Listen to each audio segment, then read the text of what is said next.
En 6 années, il s'est passé énormément de choses. On fait une nouvelle édition parce que le tirage est épuisé, mais en réalité, c'est le fruit d'observations quotidiennes, et ces 6 années, elles sont marquées par énormément de choses tout à fait fondamentales. La première, ce sont les années Charlie Hebdo. Alors, à la fois, c'est une manière d'attirer l'attention sur la fonction démocratique essentielle du journalisme, mais c'est aussi de nouvelles questions déontologiques, particulièrement sur le traitement des attentats, et particulièrement en direct. On sait que ça a soulevé toute une série de nouvelles questions. Ce sont aussi des années où le journalisme a d'une certaine façon touché le fond. Ce sont les années du scandale News of the World et l'utilisation de méthodes déloyales de manière systématique par le groupe Murdoch. Il n'y a peut-être pas de quoi en être très fier d'un point de vue journalistique.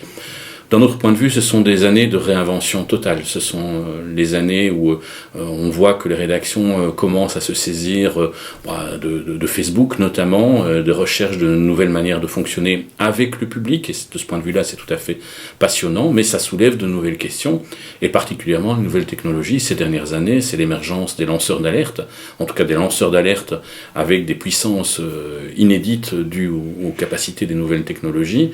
Et ce sont des années de grande interrogation sur la protection accordée à ces sources très très particulières, et la manière dont les journalistes pourront faire leur métier de chien de garde de la démocratie et de recherche de la vérité d'intérêt public.